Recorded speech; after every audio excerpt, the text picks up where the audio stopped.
Okay, so today we're going to build a old retro PC. As you can see, the CPU is going to be an Intel Core 2 Quad Q6600. This is using the same socket as the Core 2 Dual processors. What you see here is everything is off of it, running off of a Intel motherboard. Has 4 memory slots. As you can see, I'm somewhat of a old school type of person when it comes to applying the thermal paste. I do actually like to spread them into a thin layer on top of the CPU, and maybe have a little bit dab on the back of the heatsink, so that when the heatsink does get pressed down, there will be having less chance of having air bubbles. So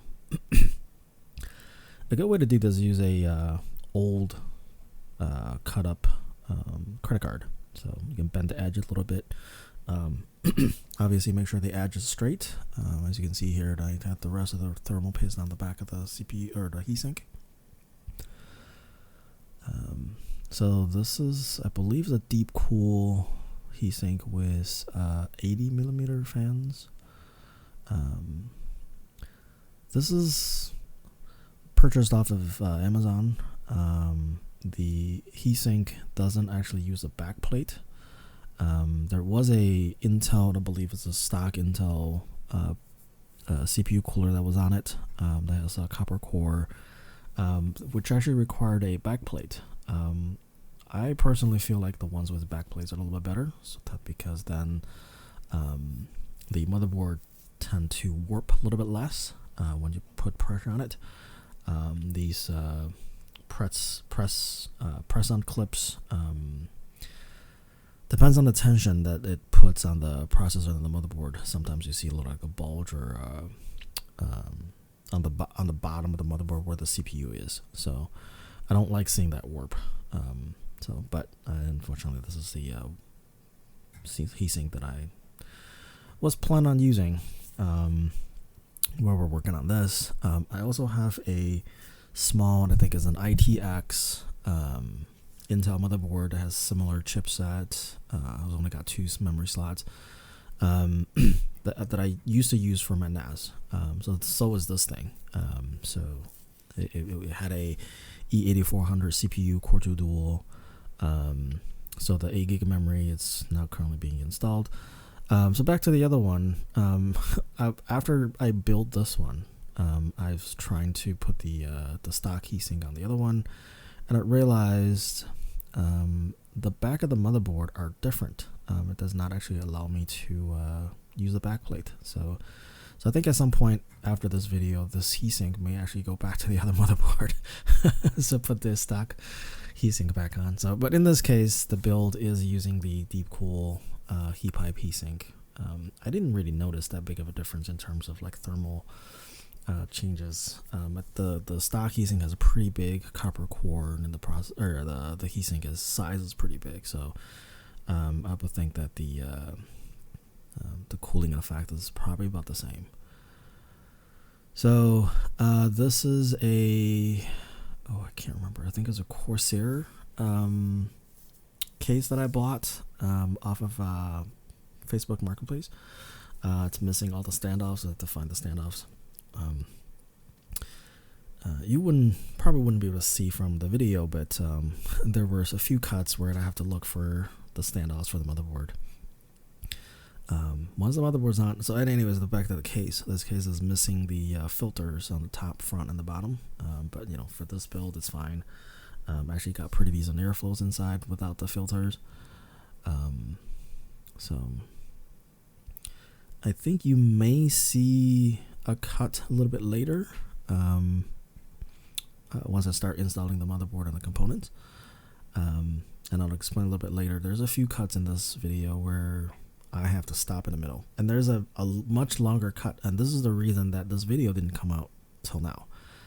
I started building this probably over a week and a half ago, and I'll explain why it took so long. So the installation of the components are actually fairly standard. standoffs, and then the motherboard, and then just make sure the screws are in tightly. The heatsink fan didn't quite line up the way that I wanted with the 120mm fan in the back of the case, but I think like I explained earlier, this heatsink part will come off anyways. So this case has sort of a recessed power supply slot where the power supply is mounted like almost like inside the case a little bit, and then the bracket has to come off first for the power supplies to be installed correctly. So what you see here is I just installed the Wi-Fi card and a AMD 5480 or 5450, I can't remember the exact model, which has 2 GB of memory. Back in that same era where when this PC was built, this is okay GPU. After swapping the plate, the back plate, the I/O plate for the SSD, it's installed. It's in actually pretty decent place. And as you can find out later on in the video, the SSD didn't work. The SSD itself does work, and it boots, and I actually have an OS on it. The issue is that this motherboard is old enough that it doesn't allow you to, at least in this case, it doesn't allow you to boot off of the PCIe card as fixed storage. So as you will end up seeing that error message later on during the Windows installation. So eventually the storage was swapped. So I took the SSD out and installed a 320 gig SATA laptop hard drive. Luckily, I had one that was 7200 RPM drive that's laying around. Even with that, things were slow. And I'll explain a little bit further once why this video came out much later, partially because of that. So getting everything all wired up, the front audio. This case actually has a USB 3.0 front header.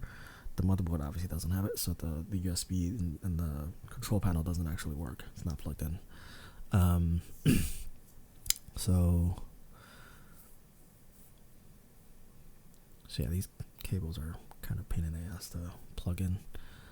I don't know. I mean, the interesting thing is, for the age of the computer, everything works fine, right? The motherboard has no popped capacitors or anything. So anyways, many minutes later, the reason for that is in order to install the power supply, I don't have a full-size power supply, so I had to 3D print a bracket, allow the MATX, or the small form factor power supply, to be mounted in this bracket. So that took, I don't know, an hour or so for it to print. My 3D printer has some round settings that I've been using, not knowingly, that causes it to print very poorly at 100% speed. So this bracket, it took long because I had to print it at somewhere between 30 to 40% speed. So needless to say, by the time this video comes out, that setting has been fixed. So I was actually able to print things at normal speed. And also, I think it was the filament. The black filament that I had for a long time, but it's really dried up. Every once in a while, the seed will break in the middle somewhere on its own. So I think this is the last usable print that I was using out of that black filament. And of course, I have to do this plate twice. I think if I have to flip it over for mounting the inside of that bracket differently. Anyways, I actually have the video sped up, but apparently not fast enough to go through everything as I'm talking through it. So anyways, seems like a long time for installing a power supply. But the case didn't come with really any like screws or anything, so I had to like find the screws and stuff. So anyway, so now that's back in, getting everything in there. And I also have OCD, so like for a case like this, they have to have matching screws and colors and stuff. There's a few different places where like I ran out of the proper black screws for the component. I had to use the silver type. Was not very happy about that. So yeah, then just readjusting the power, get everything connected. I think for now that's fine, and then as you can see that once it's all sort of managed,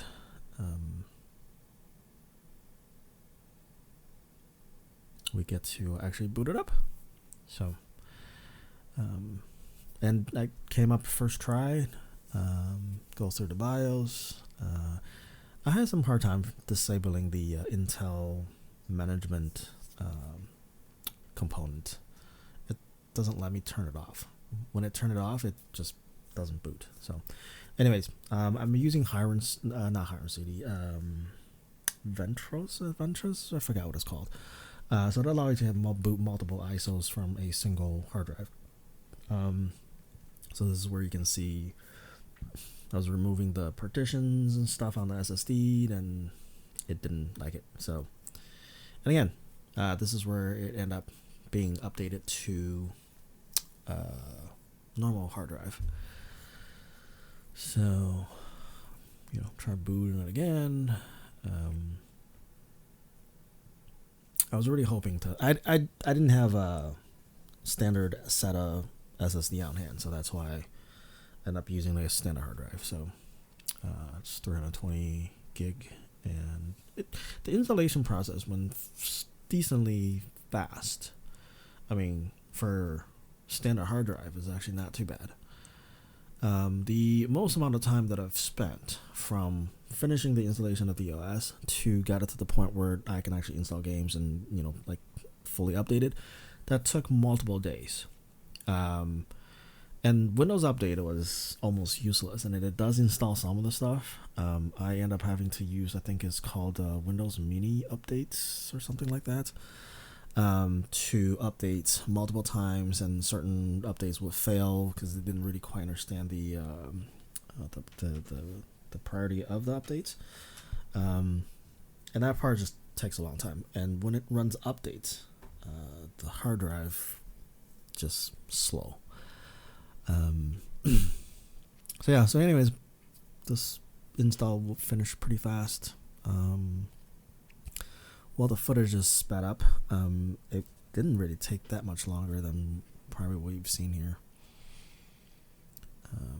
So I think the image that I have didn't have any source pack, didn't have any like real cumulative updates, so that's why I had to run the updates. So this is the installation of the Windows 7 is I think it's 64-bit professional.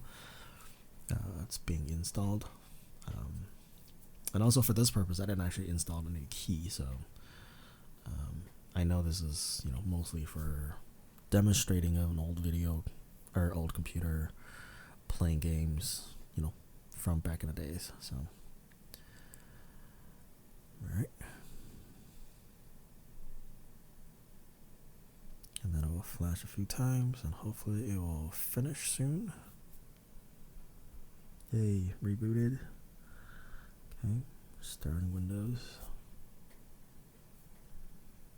I think I'm actually going to try to install Windows 2000 on the other machine with 4 gig of memory. Yep, no keys. Set the right time. Right date. Yeah, that was done 9 p.m.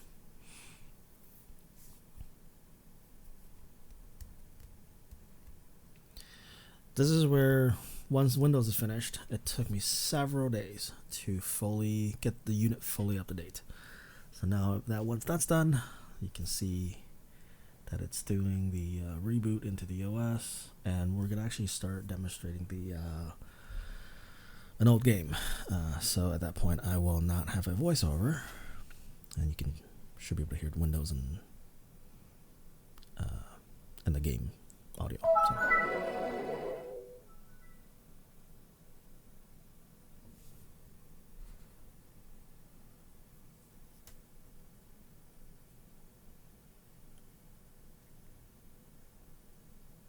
show the specs. Q6600, 8 gig memory.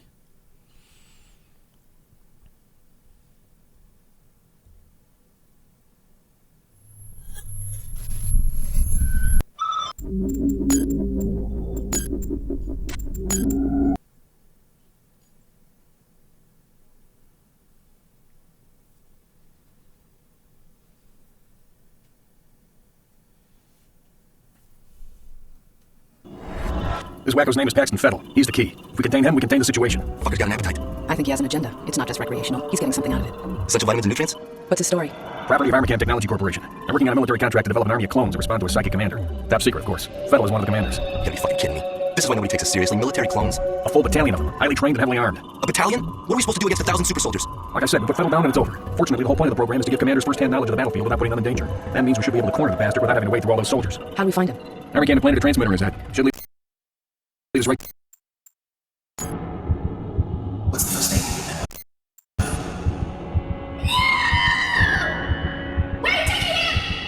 You will be a god, my man.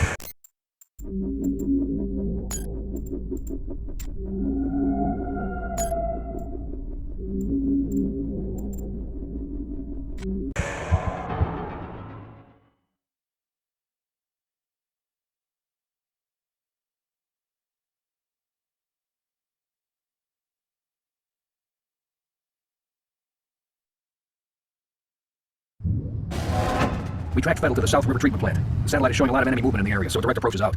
I did some research. It looks like there's a drainage tunnel just ahead that leads to a side entrance. All right, move it out.